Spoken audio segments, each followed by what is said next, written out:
Good afternoon. How's everybody doing?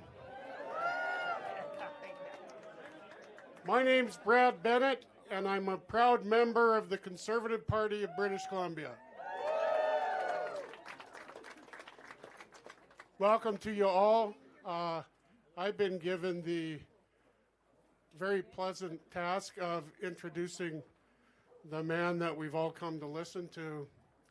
But before I do that, I want to impart a message that I think is especially relevant here in the Okanagan, and that is around the dangers of vote splitting. The circumstances being what they are, and they are what they are, find us here today with an opportunity to finally get rid of a very destructive NDP government.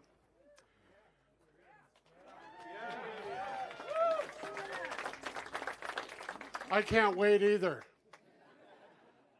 The idea of 4 more years of those guys gives me the EBGBs.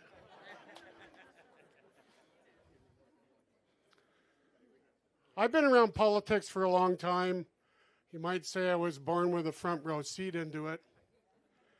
And so I know a little bit about how elections go in BC through my involvement not only with family, but as someone who volunteered in an organizational role for the parties who represented free enterprise in our province's history. Regardless of the name of what those parties are, the values that they represented are mine, and I know they're the values that are representative of you folks here. And that is less government, free enterprise, support for businesses, support for our community, but not with big government.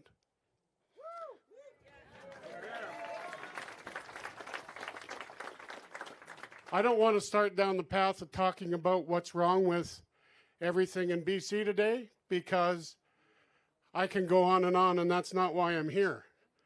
And you don't want to hear me talk about that. You want to hear about John Rustad talk about that. We all know how bad things are in BC. We can feel it. Our communities are not the same as they used to be. They don't feel safe. They don't look the same. Our health system is not the same. Our education system is not the same. Our crime in our communities is running rampant. We've got more social issues now than we had when the NDP was elected 7 years ago. And all the issues they got elected on that they said they were going to fix, they didn't fix one of them. They're worse. Affordability at the top of the list. They got elected telling all of us that everybody's lives were going to get easier and more affordable. Well, how you feeling? How you feeling about that? Not very good, right? So the reason I want to impart this message about the dangers of vote splitting is because I believe it's as relevant today as it ever has been in BC, and maybe even more so. Because we do have this group of independent candidates taking away from the idea of coalition speak and free enterprise coalition speak. And we run the danger of vote splitting and allowing the NDP to elect their own candidates. And that could very well happen right here in the Okanagan. We don't want that. We can't have that. And so I ask all of you to remind your friends and all the folks who might listen to this message to take heart with the dangers, the idea of the dangers of vote splitting, and the idea that the NDP relishes the thought of seeing candidates elected other than the new Free Enterprise Coalition Party in BC, which is the Conservative Party of British Columbia.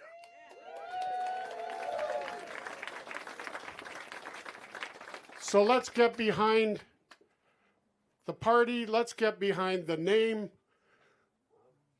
The Free Enterprise Coalition idea was always an idea. It was never about a name. That's why we had Social Credit. That's why we had SoCred. That's why we had BC Liberal. It's why we now have the Conservative Party of British Columbia. It represents an idea and ideals for how to govern our lives and be governed. So I ask you, without further ado, to get behind the next Premier of the province of British Columbia, John Rustad.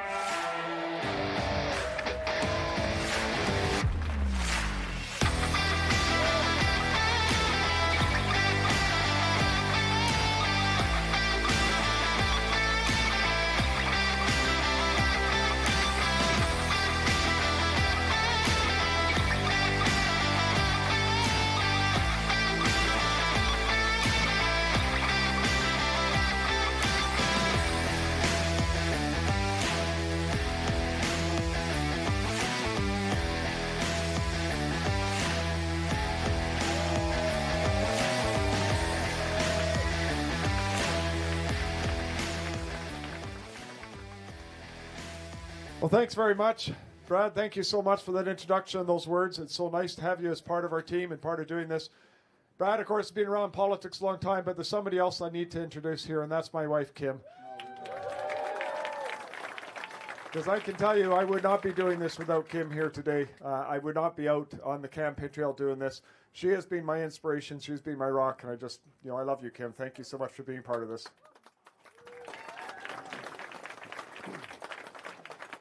So what do you think? Are you guys ready to turn the Okanagan blue? Yeah. Are you ready to turn the province blue? Yeah. You know, I look and I go around this province, touring everywhere we go around, and I can tell you something. The thing that I feel the most is the grassroots movement.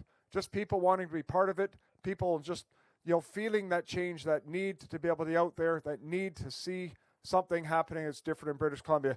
And who can blame them? When you look at what's going on in this province, whether it is people dying in our street from drugs or crime that's going on, whether it is unaffordability that's happening. I mean, 1 in 2 youth in this province are thinking about leaving here. That's our future. 1 in 3 people are thinking about leaving this province. People have lost the hope of what British Columbia was, like what British Columbia should be. We have all the resources we could ever want. We've got everything that we could possibly ask for going for us, but we're hopelessly managed. We have to get government out of the way. We have to unleash the potential of this province so that people can once again be proud to be British Columbian, so that people can see their future here in this great province of ours. So there's a few things that we're going to do to help achieve that. And I tell you, one of the first things we're going to do is we're going to scrap the carbon tax. It has to go.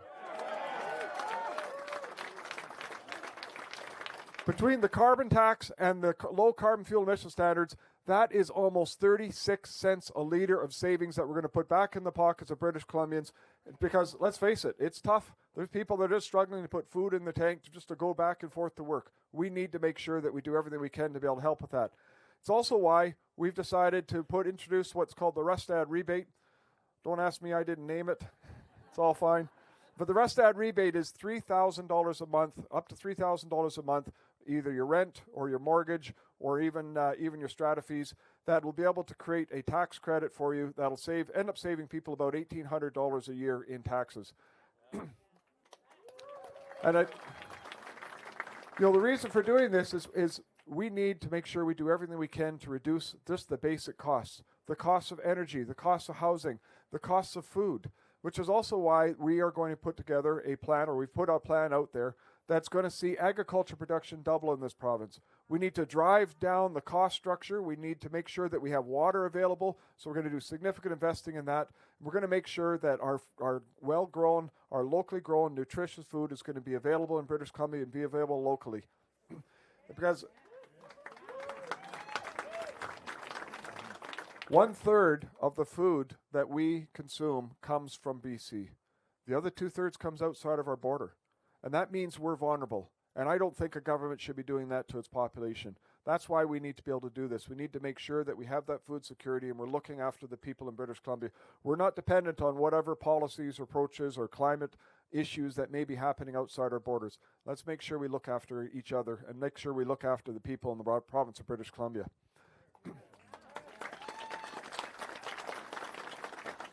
And to that extent, the one thing I hear, particularly from small businesses right across this province, and just people in general, is they're sick and tired of the crime and the drugs on our streets and the fact that it's so hard to be able to do business. I mean, when you have a company like Save On Foods that has to hire 345 security guards around the province, and what does that mean for small businesses? They can't afford to hire security people. So what do they do? So much as walking out the doors, and there are no consequences for these people that are doing this.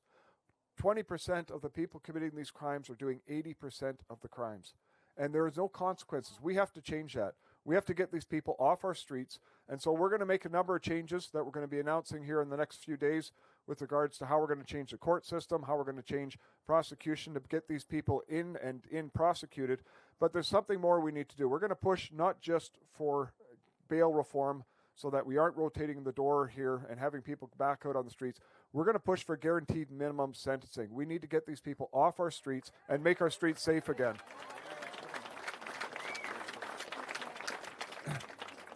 There's one other piece of this too that we have to be considering, and that is where you have these violent, prolific offenders.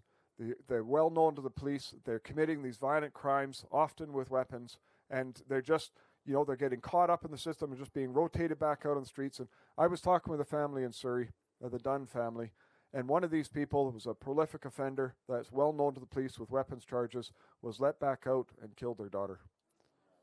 And it's just, it tears my heart when I think about just that. And no parent should ever have to bury a child. And I can tell you something. I talked to them, and he wants to make, something meaningful out of this. And what I said is, look, what we need to do in British Columbia is if the court system, if the legal system can't put these people behind bars, can't get them off our streets, then we're going to have to take measures into our own hands. What we will do is we'll actually use the Mental Health Act. If somebody is at risk of harming themselves or others, they can be held and treated and not released until they're no longer a risk in society. And we're just going to make sure we do this because it's just the right thing to do. But likely what will happen is we're going to get a Section 7 challenge on the Charter, which is freedom of rights. And they're going to say that taking away their rights is not the right thing to do. You can't do that. Well, what about the rights of citizens in this province? What about the right of people to be able to be safe? That's why we have to do this. And if we have to, we'll use the notwithstanding clause to make sure that these people are taken off our streets and not be allowed to go out and commit these horrendous crimes again.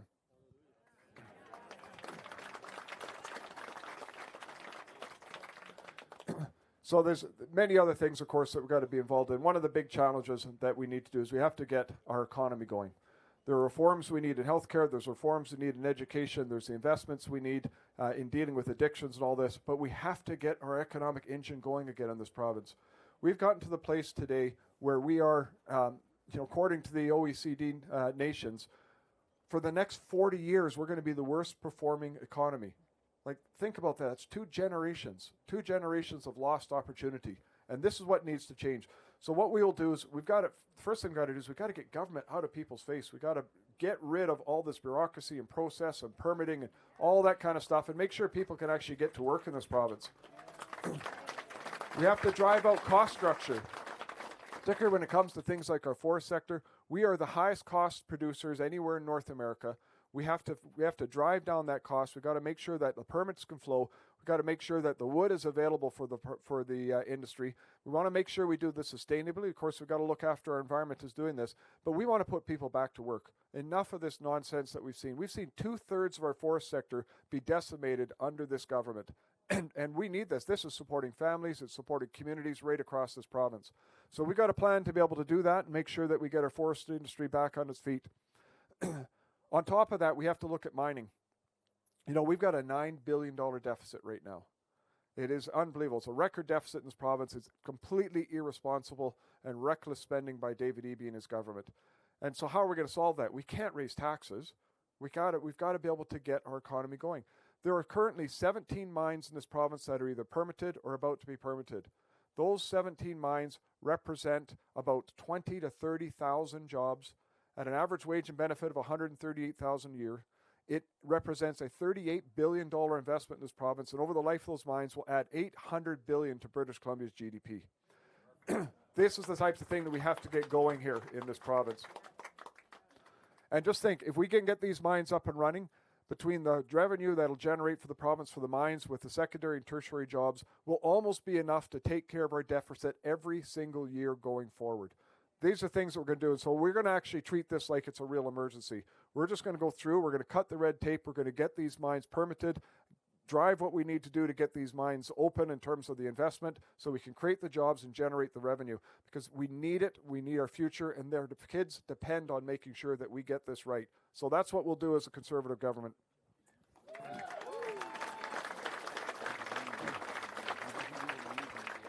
But there's much more than that as well, and that is, we've got so much potential with natural gas. We've got all the natural gas we could ever want to use in this province. And so to that extent, I just can't believe the BC Utilities Commission wouldn't allow the expansion of the natural gas pipeline here. We'll get rid of that kind of nonsense and make sure that we have that gas available for people in the Okanagan. But we have 3 more natural gas pipelines permitted to the West Coast. Those 3 pipelines are about to expire and their permits starting in November. If they expire, they will have to go back into the environmental assessment process. That'll cost between $300 million and $1 billion per pipe and take a decade. We'll have had another generation lost of the opportunity of being able to export this gas.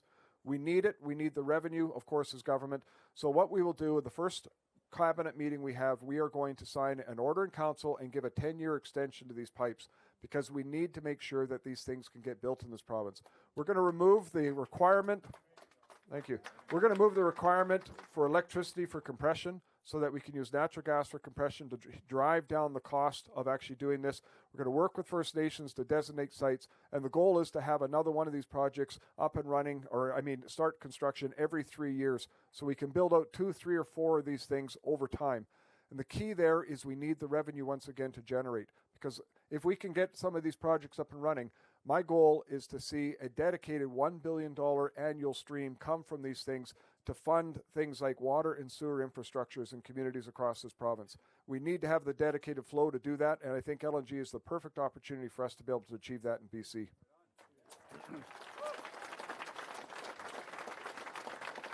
There's so much more we need to do to get the economy going, particularly when it comes to small business. We're going to cut taxes for small business. We're going to make sure that we cut out the regulations and stuff. I mean, when you go to a small business owner in places like Coquitlam, and they've said since the NDP being in, they've had to lay off 68 people.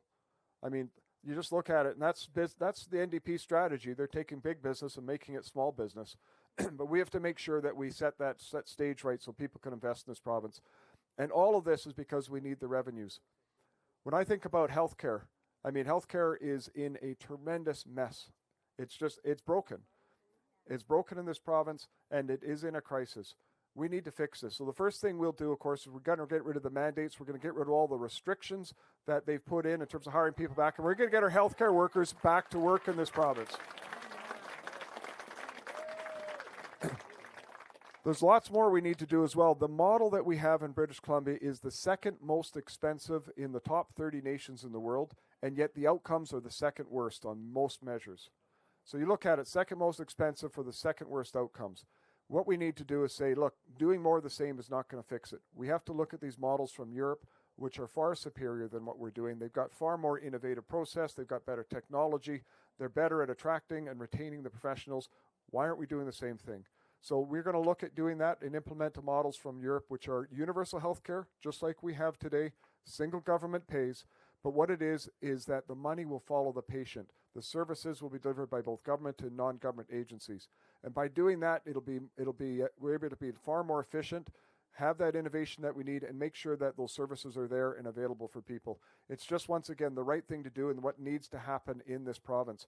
If we can do this, we can follow the same example that they're doing in Europe. We will be able to be in a position where people can have a family doctor. They're not going to have to go to emergency rooms, and we're going to make sure that we can get wait time guarantees in place, especially for critical things like cancer. I was told My office was called a couple of months ago by an individual, and he was in tears. And he said, look, my wife has been diagnosed with an aggressive cancer. She needs surgery right away. And she was told that she's going to have to wait a minimum of 2 months. And I'm sorry, our healthcare system needs to be able to be more responsive than that. And that's why we need to do this. Have the money follow the patient. We've got a government today that actually believes that the system is more important than patient suffering. They argued this in court. They essentially said the system was more important. And unfortunately, the judge actually agreed with them. And I'm sorry, nothing could be farther from what I want to see happen. Everything we do needs to be about the patient. And to that end, administration has become so burdensome, it's making it almost impossible to actually get healthcare delivered. Germany, which has twice the population of Canada, Canada has 10 times as many health administrators. Close to 40% of our nurses are administrators. We've got to cut out all this bureaucracy. We've got to get these people on the front lines being able to do the services that we need in British Columbia. And it's going to take a lot of work to do. But I tell you one other thing we need to do around healthcare. Our chief health officer has gone to Ottawa and made the argument saying that we need to make safe supply available in our grocery stores and corner stores, that we need to double down on decriminalization in this province. And I can tell you this right now, under a Conservative government, Bonnie Henry will not be working for our government.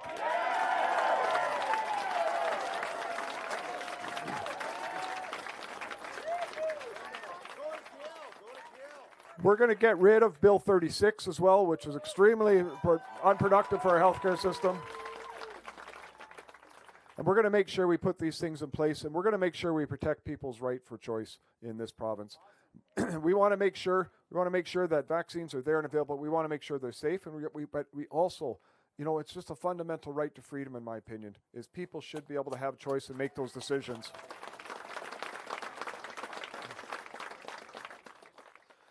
I want to talk about one more thing, though, in our healthcare system that is very serious that needs to be dealt with, and that is when it comes to addictions. Today we announced a plan to be able to get rid of tent cities. Enough of this that's going on in our society. It has to come to an end. But what we need to do is we're going to end decriminalization. We're going to get these drugs off the street. I mean, let's face it. The BC government is now one of the largest, if not the largest, drug dealer in the province. Like, it's crazy.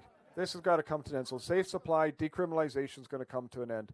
We need to build out a significant path of treatment and recovery. Everything from doctor-prescribed treatment to short-term treatment and recovery to longer-term recovery and to what I call compassionate involuntary care and treatment. And what I mean by that is, look, if you're a parent and you have an 11-year-old daughter who is addicted, and that daughter does not want to go into treatment and recovery, there's nothing you can do as a parent. There has already been a number of children just recently, and I've talked to some of the parents that have died from addictions, and they fought the system. They tried to do their best to get help, and they were just turned down. And I just think that's wrong. We need to make sure that we have those options. So we're going to create in British Columbia the ability for parents to be able to make those decisions for their children, to make sure they have the opportunity to get them into treatment so that they can recover, they can go on to leading full and productive lives in British Columbia.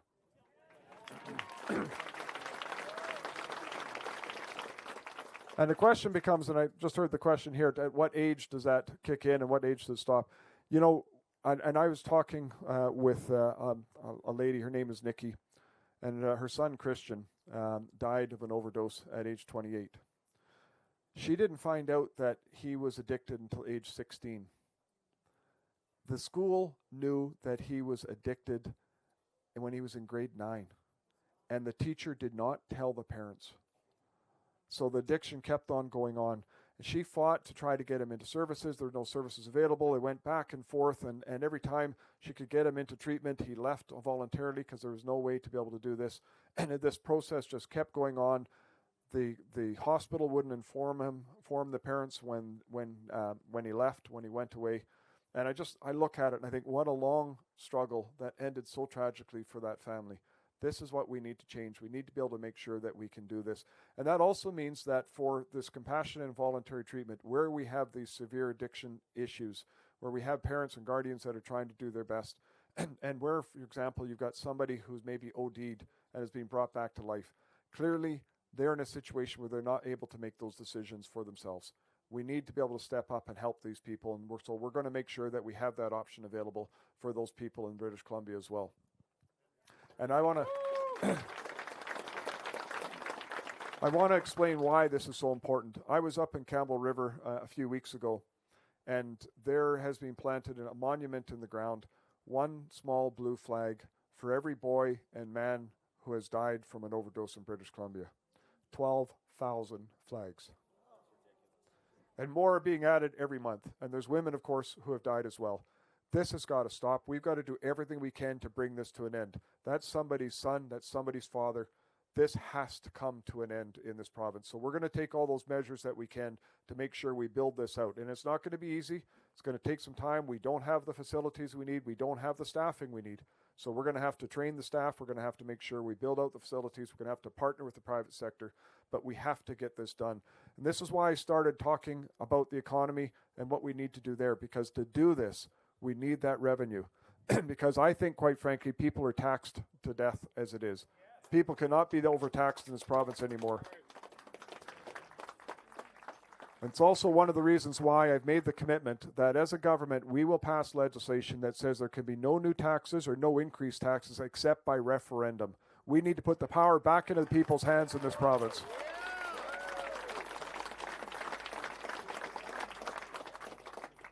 And all of this, and so much more is really about rebuilding that future. And when I think about the fact that there's one of every two youth are leaving this province, I also think about our education system. Our education system is a mess. And it's our numbers for reading, writing, arithmetic have been in decline. We're not doing the job I think that we need to do to prepare our kids for the future. And our education system seems to be too focused on teaching kids how to think. And this is what needs to change. We've got to teach kids let's teach on what to think. We've got to teach kids how to think. I mean, seriously, we've got to be able to have kids that are taught how to think and think critically and make sure that's the focus of our education system. So that means we've got to get ideology out of our system. Soji's got to go. We want to make sure we've got a very strong anti-bullying and support program in place so that every child can be felt safe and every child can be part of this system. But we've got to drive out this ideology, whether it is driven on social issues or environmental or political. Kids just need to be taught, the basics, making sure that they're prepared for the future and make sure they know how to be able to think critically as they come out of our school system. These are big shifts, and I suspect we're going to be having lots of opposition, lots of people fighting against us. But it's just the right thing to do in this province. I want to take a second, just recognize our candidates that are running here in the Okanagan. Tara Armstrong is here. She's running in Lake Country.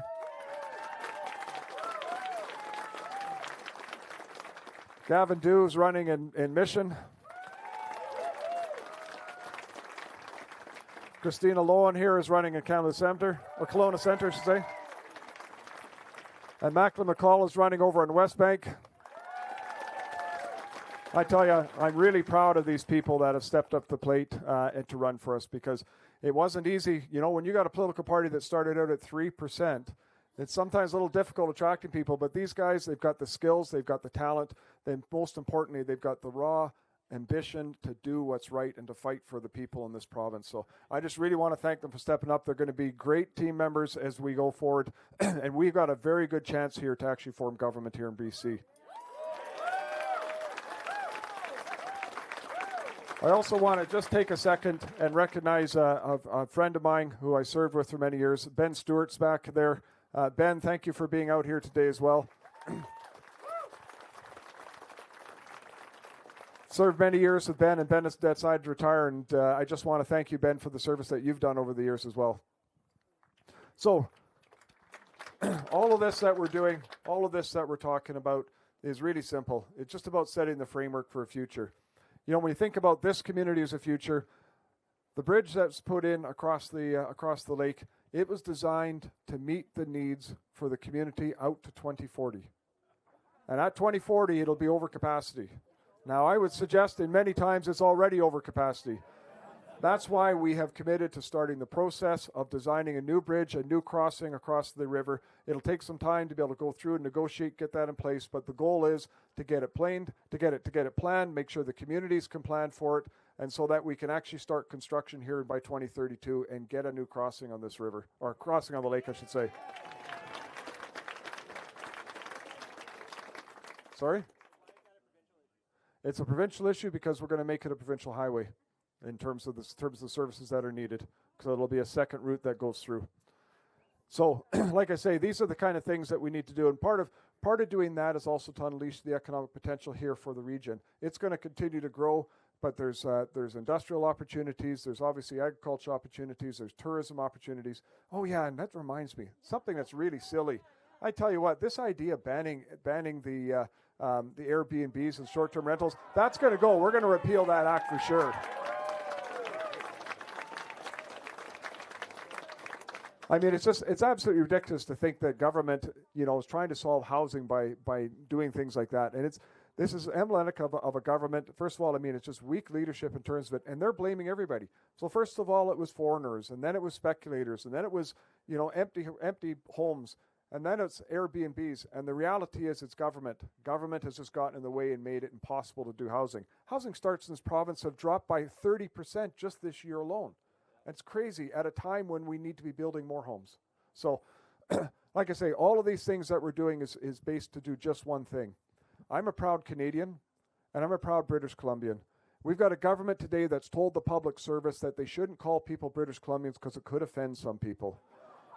And I'm sorry. I don't mind calling people British Columbian. I think British Columbians, quite frankly, should be proud of who we are. If we need to get our economy going, we need to build these opportunities. We want to make sure that children, that our youth want to stay here and be part of building a future. And not only that, we've got to make sure that people from across this country look at British Columbia and say, wow, they are able to make it work. We want to move there. We want to be part of this. That's what the Conservative Party is going to deliver. And we're going to do it by all of you being involved, engaged in our campaigns at a grassroots level, getting people out to vote. And we are going to sweep this province. We're leading on the island. We're leading in the Lower Mainland. We're crushing it in the north. We are going to form government here on October 19th. Thanks, everybody, again for coming out.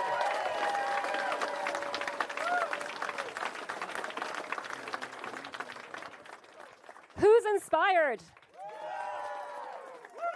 Let's do this. Let's do this, Okanagan. Thank you so much, John, for being here, Kim for accompanying him, and whoever would like to have a picture with the next premier of the province, please line up over this way, and he will make himself available. Thank you all for being here.